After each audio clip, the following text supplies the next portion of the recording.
बच्चों, आज हम पढ़ेंगे कक्षा 9 हिंदी क्षितिज का पहला पाठ दो बैलों की कथा, जिसके लेखक हैं प्रेमचंद। हम आपको बताएंगे इस पाठ का सारांश और साथ ही साथ पाठ से संबंधित प्रश्नों के उत्तर भी। तो चलिए शुरू करते हैं, पढ़ लेते हैं पाठ का सारांश। आप भी हमारे साथ साथ पढ़ें। प्रेमचंद द्वारा लिखित पाठ दो बैलों की कथा की विधा कहानी है। इस कहानी में भावात्मक कथा के माध्यम से लेखक प्रेमचंद जी ने किसान और पशुओं का भावात्मक संबंध स्थापित किया है। लेखक ने यहाँ बताया है कि स्वतंत्रता सबको प्रिय होती है और जब स्वतंत्रता सहज रूप से प्राप्त नहीं होती तो उसके लिए अनेक बार संघर्ष करना पड़ता है, अनेक तरह की यातनाएं झेलनी पड़ती हैं। निष्कर्ष रूप में यह कहानी स्वतंत्रता आंदोलन की भावना से जुड़ी हुई है। कथा के आरंभ में लेखक ने बताया है कि सभी जानवरों में गधे को सबसे बड़ा मूर्ख समझा जाता है। यदि किसी व्यक्ति को बेवकूफ़ कहना हो तो उसे गधा कहेंगे। दूसरे जानवर आवेशित यानी कि नाराज हो सकते हैं। गायें सींग मारती हैं। ब्याही हुई गाय तो अनायासी सिंहनी का रूप धारण कर लेती है। कुत्ता भी बहुत गरीब जानवर है, लेकिन कभी कभी उसे भी क्रोध आ ही जाता है, किंतु गधे को कभी क्रोध करते नहीं सुना न देखा। जितना चाहो गरीब को मारो, चाहे जैसी खराब सड़ी हुई घास सामने डाल दो, उसके चेहरे पर कभी असंतोष की छाया भी नहीं दिखाई देगी। गधा अपने सीधेपन और सहिष्णुता के कारण कभी क्रोधित नहीं होता। बैसाख के महीने को छोड़कर उसे कभी खुश नहीं देखा जा सकता। वह किसी भी परिस्थिति में नहीं बदलता। उसका स्वभाव ऋषि मुनियों जैसा है। इसी तरह विदेशों में हमारे देश के लोग अपनी दुर्दशा को सहन करते हुए जीवन आदर्श को नीचा करते हैं। यदि वे विरोध करते तो सभ्य कहलाने लगते। जापान एक ही विजय से पूरे संसार में जाना जाने लगा है। लेखक बताता है कि गधे का छोटा भाई बैल है, जो अपने अड़ियल स्वभाव के कारण गधे से नीचे है। आगे लेखक कहता है कि झूरी नामक किसान के पास हीरा और मोती नाम के दो सुंदर बलवान बैल थे। दोनों में गहरी दोस्ती थी और सभी तरह के काम साथ साथ ही करते थे। दोनों एक दूसरे पर विश्वास करते थे और एक दूसरे से मूक भाषा में बातें भी करते थे। एक बार झूरी का साला गया बैलों को अपने घर ले जाता है। बैलों को लगा कि उनको बेच दिया गया है। वे गया को पूरे रास्ते परेशान करते हैं। वे मन ही मन झूरी के विषय में सोच रहे थे। शाम के समय वे अपने स्थान पर पहुँचे। वहाँ उन्हें सब कुछ पराया लग रहा था। भूखे होते हुए भी उन्होंने कुछ नहीं खाया। रात के समय वे अपनी रस्सियाँ तोड़कर झूरी के घर वापस लौट आए। झूरी उन्हें देखकर बहुत खुश होता है, लेकिन झूरी की पत्नी उन्हें नमक हराम कहती है। झूरी कहता है कि उनको चारा दाना नहीं दिया गया होगा। ताव में आकर झूरी की पत्नी ने पशुओं की देखरेख करने वाले को कहा कि इन्हें केवल सूखा भूसा दिया जाए। वैसा ही किया गया। झूरी की भी बात नौकर नहीं मानता।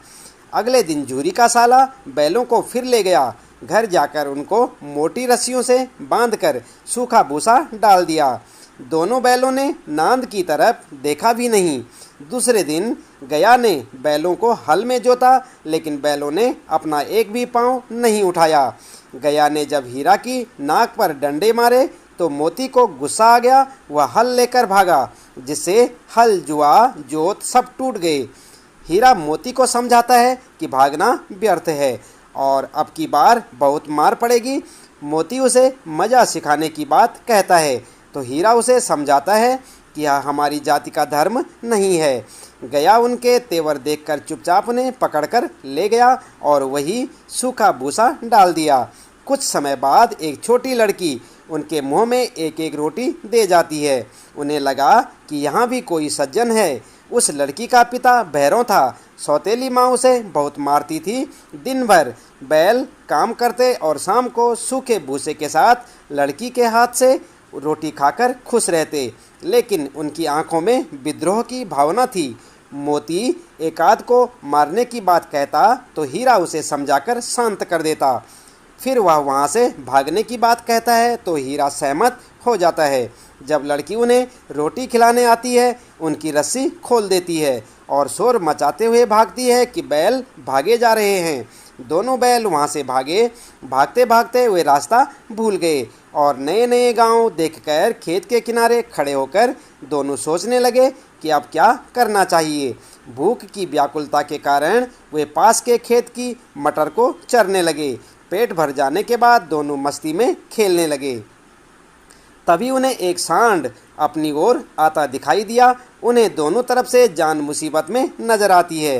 वे वहाँ से भागना कायरता समझते हैं। वे दोनों योजना बनाते हैं कि एक आगे से और दूसरा पीछे से उस पर वार करेगा। ऐसा ही हुआ। सांड जख्मी होकर वहाँ से भाग खड़ा हुआ। दोनों ने उसका पीछा किया। भागते भागते सांड बेदम होकर गिर गया। मोती उसे मारने की बात करता है तो हीरा कहता है कि गिरे हुए शत्रु पर वार नहीं करना चाहिए। फिर उन्हें घर पहुंचने की चिंता होती है। मोती कहता है कुछ खाकर फिर सोचेंगे। वह मटर के खेत में घुस गया। हीरा ने उसे मना भी किया। तभी दो आदमी लाठियां लेकर उन्हें घेर लेते हैं।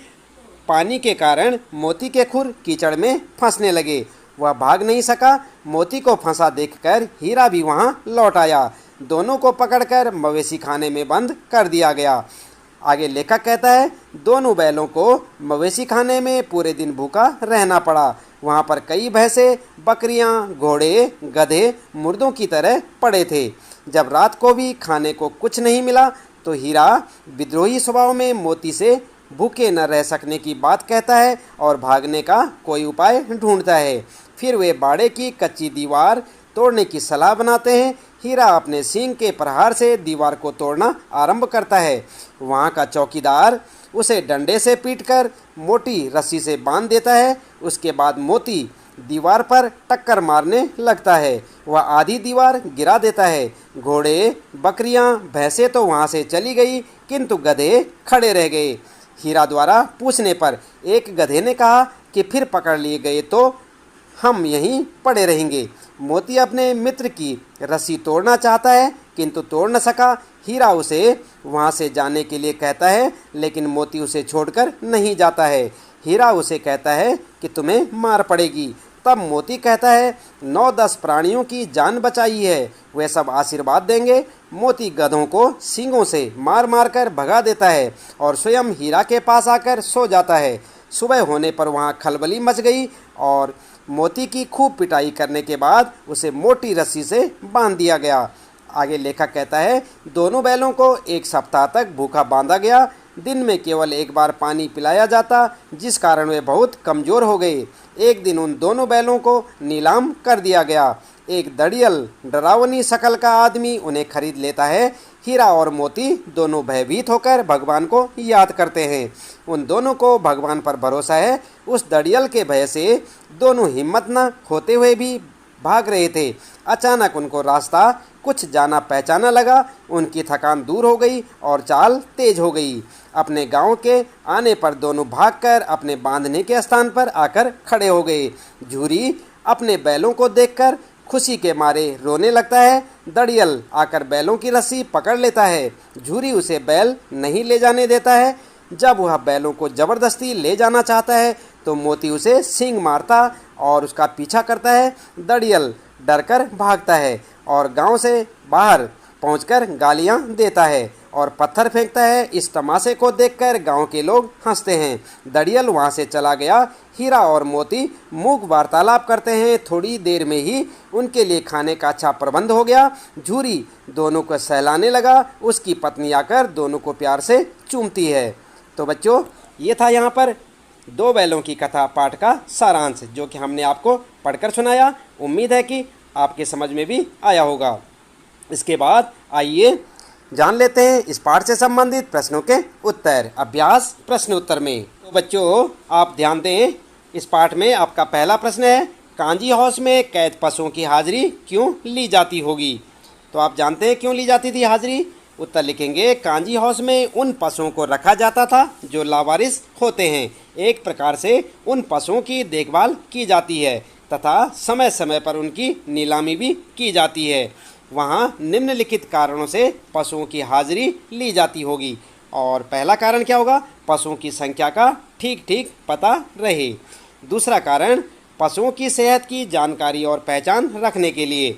तीसरा कारण आवारा उत्पात मचाने वाले पशुओं को अलग रखने के लिए। ठीक है, तो इस प्रकार से इन सब बातों के लिए कांजी हाउस में पशुओं की हाजिरी ली जाती थी। ठीक है ना, ये आपका प्रश्न है और इसका उत्तर। इसके बाद बच्चों दूसरा प्रश्न है, छोटी बच्ची का बैलों के प्रति प्रेम क्यों उमड़ आया, यानी कि छोटी बच्ची को बैलों के प्रति प्रेम क्यों उमड़ आया। तो उत्तर लिख सकते हैं आप, छोटी बच्ची को बैलों के प्रति प्रेम उमड़ने के निम्नलिखित कारण हैं। और क्या कारण है? नंबर 1, छोटी बच्ची की माँ मर चुकी थी, वह सौतेलेपन का दर्द झेल रही थी, वह माँ के बिछुड़ने का दर्द जानती थी, उसे लगा कि वे भी उसी की तरह अभागे हैं और अपने मालिक से दूर हैं। दूसरा कारण ये था, जिस प्रकार छोटी बच्ची को उसकी सौतेली माँ पेट भर खाना नहीं देती थी, उसी प्रकार यहाँ हीरा मोती के साथ सौतेला व्यवहार किया जा रहा था। ठीक है, तो इस प्रकार से आप अपने इस दूसरे प्रश्न का उत्तर लिख सकते हैं कि छोटी बच्ची का बैलों के प्रति प्रेम क्यों उमड़ आया। इसके बाद तीसरा प्रश्न है बच्चों, कहानी में बैलों के माध्यम से कौन कौन से नीति विषयक मूल्य उभर कर आए हैं। और उत्तर लिखेंगे आप, इस कहानी के माध्यम से निम्नलिखित नीति विषयक मूल्य उभर कर सामने आए हैं। नंबर 1, एकता में शक्ति होती है, अपने साथ साथ दूसरों का हित भी सोचना चाहिए। दूसरा, सच्चा मित्र मुसीबत के समय किसी भी स्थिति में कभी साथ नहीं छोड़ता है। और नंबर 3, समाज के सुखी संपन्न लोगों को भी अन्य वर्गों की भलाई में योगदान देना चाहिए। और चौथा, आज़ादी बहुत बड़ा मूल्य है, इसे पाने के लिए मनुष्य को बड़े से बड़ा कष्ट उठाने को तैयार रहना चाहिए। ठीक है, तो इस प्रकार से आप लिख सकते हैं कि इस कहानी के माध्यम से निम्नलिखित नीति विषयक मूल्य उभर कर सामने आए हैं। 1, 2, 3, 4 करके आप यहाँ पर से लिख सकते हैं। अगला है बच्चों चौथा प्रश्न, प्रस्तुत कहानी में प्रेमचंद ने गधे की किन स्वभावगत विशेषताओं के आधार पर उसके प्रति रूढ़ अर्थ यानी कि मूर्ख का प्रयोग न कर किसी नए अर्थ की ओर संकेत किया है। उत्तर आप लिखेंगे, गधे को उसके सरल स्वभाव के कारण मूर्ख का पर्याय समझा जाता है। क्यों समझा जाता है? क्योंकि उसका सरल स्वभाव होता है। उत्तर आप लिखें, गधे को उसके सरल स्वभाव के कारण मूर्ख का पर्याय समझा जाता है। उसके स्वभाव में सहनशीलता भी देखने को मिलती है। इस कहानी में लेखक ने गधे की सरलता और सहनशीलता की ओर हमारा ध्यान खींचा है। प्रेमचंद ने स्वयं कहा है, सद्गुणों का इतना अनादर कहीं नहीं देखा, कदाचित इतना सीधापन संसार के लिए उपयुक्त नहीं है। कहानी में भी उन्होंने सीधेपन की दुर्दशा दिखलाई है, मूर्खता की नहीं। तो इस प्रकार से आप अपने इस चौथे प्रश्न का उत्तर लिख सकते हैं। ये चौथा प्रश्न आपका और इसका उत्तर। इसके बाद अगला प्रश्न है पांचवा बच्चों, किन घटनाओं से पता चलता है कि हीरा और मोती में गहरी दोस्ती थी। तो आपने पाठ तो पढ़ा था और उनकी दोस्ती के किस्से भी आपने पढ़े, तो आपको मालूम हो गया होगा। चलिए उत्तर में क्या लिखेंगे? उत्तर लिखेंगे, दो बैलों की कथा नामक पाठ में एक नहीं अनेक घटनाएं हैं जिनसे पता चलता है कि हीरा और मोती में गहरी दोस्ती थी। जैसे क्या क्या पहचान थी? नंबर 1, दोनों बैल हल या गाड़ी में जोत दिए जाते और गर्दन हिला हिला कर चलते। उस समय हर एक की चेष्टा होती कि ज़्यादा से ज़्यादा बोझ मेरी ही गर्दन पर रहे। ठीक है। दूसरा, दिन भर के बाद दोपहर या संध्या को दोनों खुलते तो एक दूसरे को चाट चूट कर अपनी थकान मिटा लिया करते। नांद में खली भूसा पड़ जाने के बाद दोनों साथ उठते, साथ नांद में मुंह डालते और साथ ही बैठते थे। एक मुंह हटा लेता तो दूसरा भी अपना मुंह हटा लेता था। ठीक है। और तीसरा लिखेंगे, मटर खाते समय मोती के पकड़े जाने पर हीरा भी वापस आ गया और दोनों ही कांजी हाउस में बंदी बनाए गए। कांजी हाउस की दीवार टूट जाने पर वे दोनों एक साथ ही भागते हैं और दड़ियल का मुकाबला भी करते हैं। तो इनसे पता क्या चलता है? इन सारी बातों से मालूम होता है कि उनमें दोनों में काफ़ी गहरी दोस्ती थी। अगला प्रश्न है बच्चों, छठा प्रश्न है, लेकिन औरत जात पर सींग चलाना मना है, यह भूल जाते हो। हीरा के इस कथन के माध्यम से स्त्री के प्रति प्रेमचंद के दृष्टिकोण को स्पष्ट कीजिए। और उत्तर आप लिखेंगे, हीरा के इस कथन से यह ज्ञात होता है कि उस समय समाज में स्त्रियों की स्थिति अच्छी नहीं थी। समाज में स्त्रियों के साथ दुर्व्यवहार किया जाता था, उन्हें शारीरिक यातनाएं दी जाती थी, वे पुरुषों द्वारा शोषित होती थी। इसलिए समाज में ये नियम बनाए जाते थे कि उन्हें पुरुष समाज शारीरिक दंड ना दे। हीरा और मोती भले इंसानों के प्रतीक हैं, इसलिए उनके कथन सभ्य समाज पर लागू होते हैं। असभ्य समाज में स्त्रियों की प्रताड़ना होती रहती है। लेखक नारियों के सम्मान के पक्षधर थे, वे स्त्रियों तथा पुरुषों की समानता के पक्षधर थे। तो इस प्रकार से आप अपना उत्तर लिख सकते हैं। ये छठा प्रश्न है यहाँ पर, और इसका उत्तर आप यहाँ से देखकर लिखें, याद भी करें बच्चों साथ साथ। और सातवां प्रश्न है, किसान जीवन वाले समाज में पशु और मनुष्य के आपसी संबंधों को कहानी में किस तरह व्यक्त किया गया है। तो उत्तर क्या लिखेंगे? उत्तर आप इस प्रकार से लिखें, पशु आदिकाल से ही मनुष्यों के साथी रहे हैं। सभ्यता संस्कृति के विकास, मनुष्य और पशु एक दूसरे के पूरक हैं। किसान के लिए पशु तो वरदान के समान है। किसान हल चलाने, बोझ ढोने, पानी खींचने, सवारी करने के लिए पशुओं का प्रयोग करते हैं। झूरी हीरा और मोती को बच्चों की तरह स्नेह करता था, वह उन्हें अपनी आंखों से दूर नहीं करना चाहता था। इससे पता चलता है कि किसान अपने पशुओं से मानवीय व्यवहार करते हैं। किसान पशुओं को घर के सदस्य की भांति प्रेम करते हैं और पशु अपने स्वामी के लिए जी जान देने को तैयार रहते हैं। तो आप लिख सकते हैं ना, ये छठा प्रश्न है आपका, सातवां प्रश्न है बच्चों, और इसका उत्तर। अगला प्रश्न है आठवां आपका, इतना तो हो ही गया कि 9-10 प्राणियों की जान बच गई, वे सब तो आशीर्वाद देंगे। मोती के इस कथन के आलोक में उसकी विशेषताएं बताइए। ये आठवां प्रश्न आपका। तो उत्तर आप इस प्रकार से लिखें, मोती के उक्त कथन के आलोक में उसकी निम्नलिखित विशेषताएं प्रकट होती हैं। कौन कौन सी विशेषताएं? नंबर 1, मोती का स्वभाव उग्र होते हुए भी वह दयालु था। दूसरा, मोती सच्चा मित्र है, वह मुसीबत के वक्त अपने मित्र हीरा का साथ नहीं छोड़ता। तीसरी विशेषता, मोती परोपकारी और बुद्धिमान है, तभी तो वह कांजी हाउस में बंद जानवरों की जान बचाता है। और चौथी विशेषता, मोती साहसी है, वह हीरा की मदद से सांड को पराजित करता है। पांचवी विशेषता लिखेंगे बच्चों, मोती अत्याचार का विरोधी है, इसलिए कांजी हाउस की दीवार तोड़कर विरोध प्रकट किया था। ठीक है, किसने? मोती ने। तो यहाँ पर जो है आप लिख सकते हैं, यहाँ पर ये आठवां प्रश्न है आपका, और इसका उत्तर यहाँ से देख के लिखें। इसके बाद है अगला प्रश्न जो आता है 9वां, इसमें आशय स्पष्ट कीजिए। और यहाँ पर जो है 9.1 यानी कि 9 का पहला प्रश्न आप देखेंगे, अवश्य ही उनमें कोई ऐसी गुप्त शक्ति थी जिससे जीवों में श्रेष्ठता का दावा करने वाला मनुष्य वंचित है। तो यहाँ पर आशय क्या लिखना है आपने? आशय स्पष्ट करना है। उत्तर लिखेंगे, हीरा और मोती बिना कोई वचन कहे एक दूसरे के मन की बात समझ जाते थे। प्रायः वे एक दूसरे की भलाई की बातें सोचते थे, है ना। और आगे लिखेंगे, यद्यपि मनुष्य स्वयं को सब प्राणियों से श्रेष्ठ मानता है, किंतु उसमें भी ये शक्ति नहीं होती वह दूसरों के मनोभावों को समझ सके। अक्सर वह स्वार्थ के कारण भी किसी दूसरे का हित सोचना नहीं चाहता। क्या समझे आप इस प्रश्न के उत्तर में?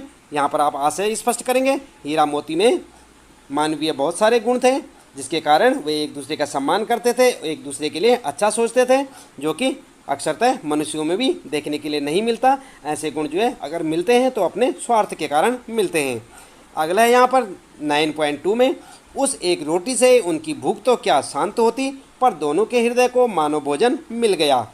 तो यहाँ पर जो है इसका आशय स्पष्ट करेंगे आप। हीरा और मोती गया के घर बंधे हुए थे। गया ने उनके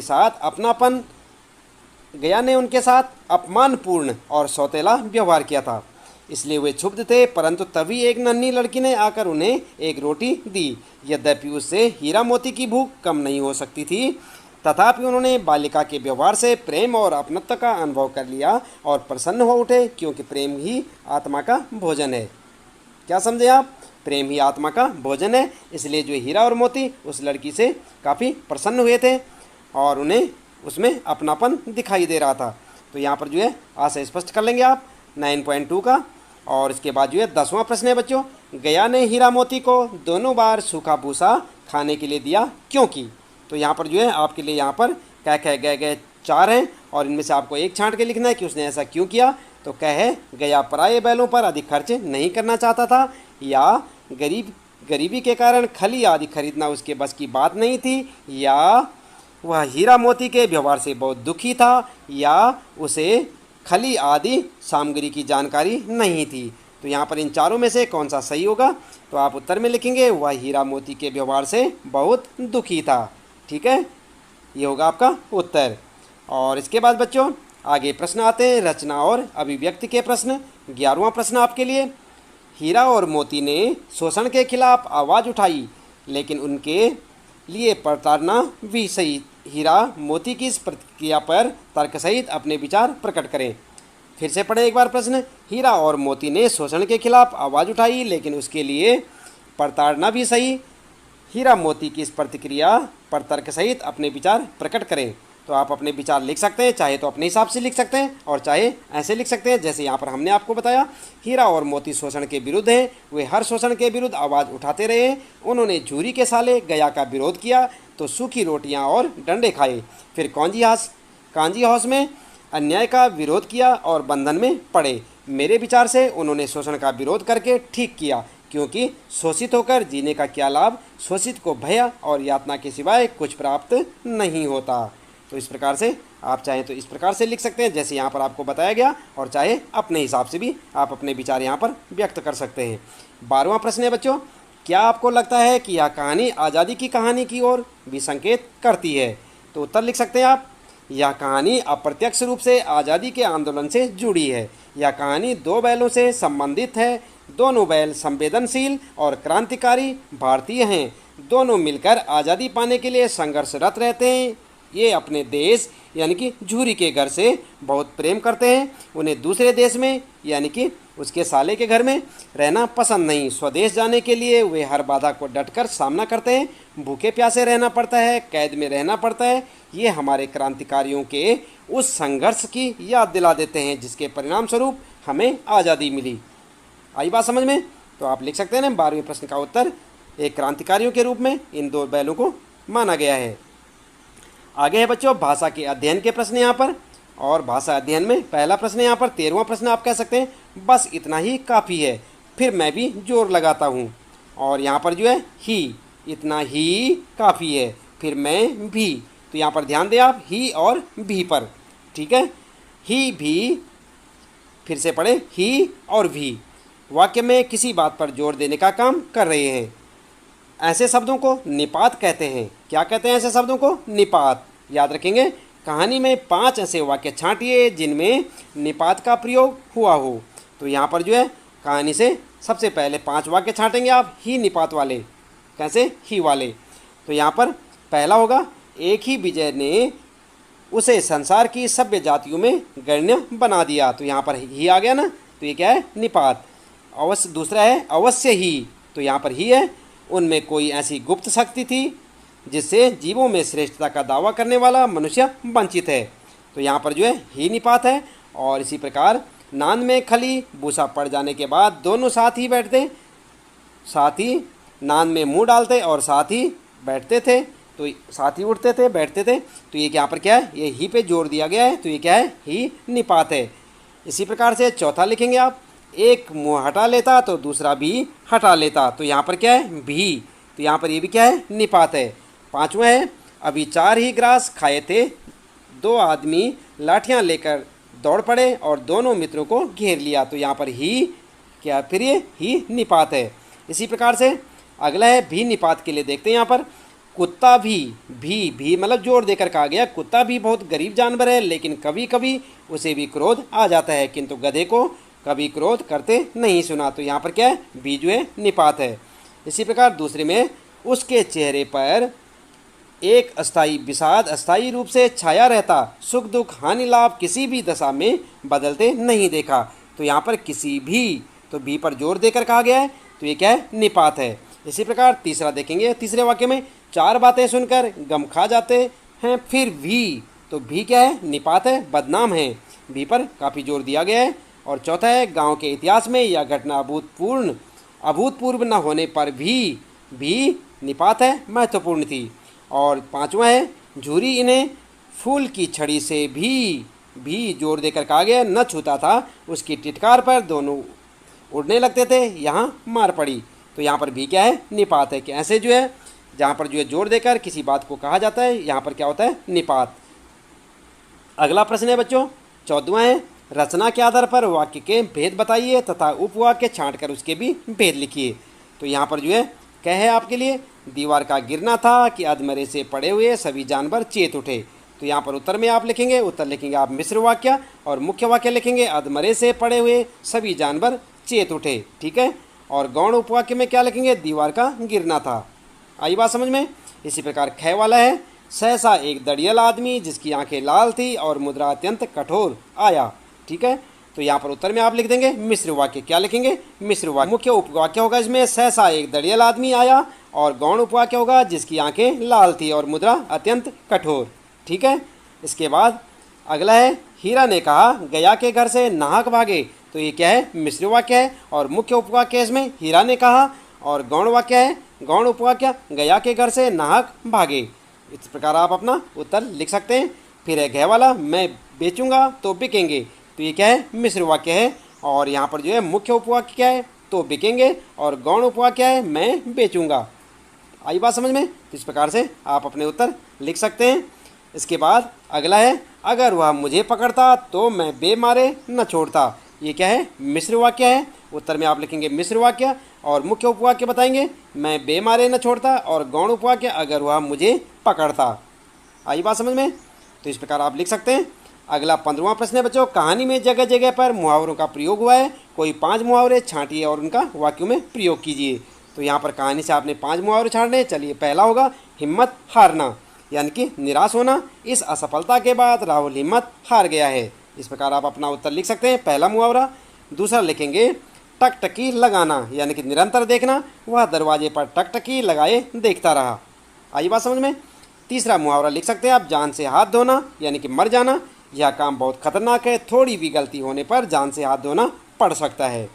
और इसके बाद है अगला, ईंट का जवाब पत्थर से देना, यानी कड़ी प्रतिक्रिया देना। और वाक्य बना सकते हैं आप, युद्ध के मैदान में भारतीय सैनिकों ने दुश्मनों की ईंट का जवाब पत्थर से दिया। अगला 5वां लिख सकते हैं, दांतों पसीना आना, यानी कठिन परिश्रम करना। वाक्य लिखेंगे, इतना भारी सामान उठाने से राकेश के दांतों पसीने आ गए। प्रकार से आपके इस पाठ से संबंधित प्रश्नों के सारे उत्तर यहाँ पर समाप्त होते हैं बच्चों।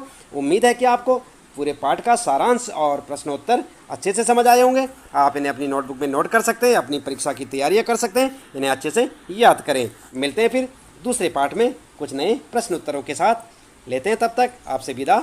आपका दिन शुभ हो।